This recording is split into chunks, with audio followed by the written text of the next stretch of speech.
давајќи им пак пример на другите за тоа дека треба и мора да се смета со саможртви во борбата за слобода, поп Стојан Разловечки му наредил на својот син Костадин да го запали нивниот ан.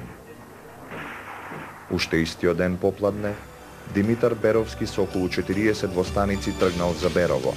Се сметало дека уште од првиот ден на востанието во планините над Берово, околу 300 вооружени селани од Берово и Владимирци го чекаат доаѓањето на востаничката група од Разловци. Движејќи се со развиеното востаничко знаме низ селата кон Берово, Димитар Поп Георгиев Беровски со четата имал задача да ги разбунтува и нив да ги вклучи во востанието. Кај селото Митрашинци оваа групација востаници доаѓа во судир со турците. Битката траела цели 5 часа. Четата успеала да ги разбие заптиите и да ги натера во бегство, но во таа битка Димитар Беровски бил ранет во главата. Во меѓувреме, откако се проширила веста за востанието, башибозлукот од соседните турски села во Пијанечко, со сета сила и жестокост се нафрлува брз Разловци. Селаните и малата востаничка дружина на Цоне Спасов не можеле да дадат позначаен отпор. Во битката за селото загинале 12 разловчани. Потоа уследил голем зулум врз селото. Турците најнапред ја оплячкале селската црква, ја запалиле куќата на поп Стојан и уште 3 други куќи, потоа ги собрале селските стада и се оддалечиле од Разловци. Третиот ден од востанието, поголем вооружен судир е забележан кај селото Лаки. Селото, чии жители веќе се наоѓале во збег во планините, го бранеле 40 востаници на чело со Цоне Дончев, но веќе силната репресија на турската власт и бажибозлук на целиот регион прават резултатот да биде негативен.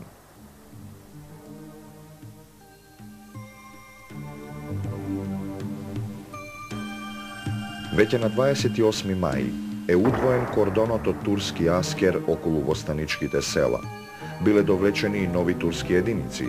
Во Струмица и Радовиш 500 души редовен аскер, во Мелник и Петрич 1000, во Горна Џумаја 1000, а кон Малешевско со цел табур војска се упатил Кел Хасан, од порано познат како задушувач на Панаѓурското востание.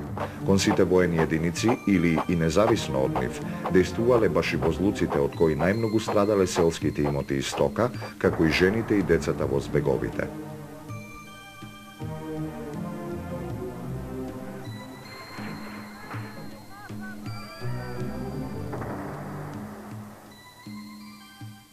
Репресиите биле жестоки на целото подрачје кое гравитирало кон востаничката активност, но сепак главна цел било селото Разловци.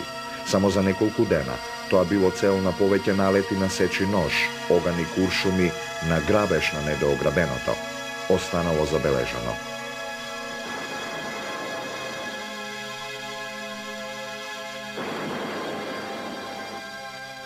Осман Јузбашија од Софија го изгоре и го расипа сето село Разловци.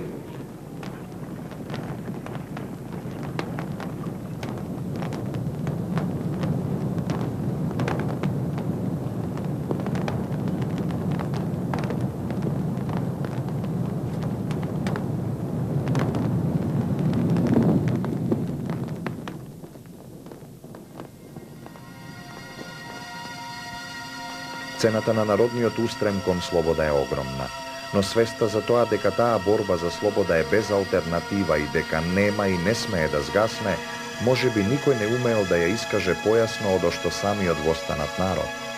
По писмото до англискиот конзул во Солун, испратено кога тој ја посетил Горна Џумаја, 15 малешевски востаници, известувајќи го за решението да востанат, му пишуваат. Најпосле, на 8 мај 1876 година, бевме принудени да протестираме со оружје в рака пред целиот свет, за да ја обрнеме внимание на турската влада да запраша какво зло не очајало за да му ја поднесеме на европскиот олтар како жртва и нашата последна капка крв.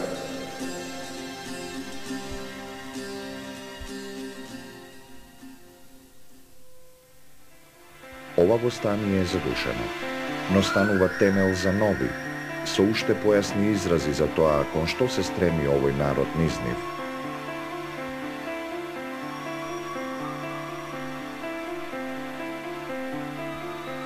Водачот на разловечкото востание, Димитар Поп-Георгиев Беровски, ја продолжува борбата и се јавува како клучна личност и душа на ново народно востание во 1878 година.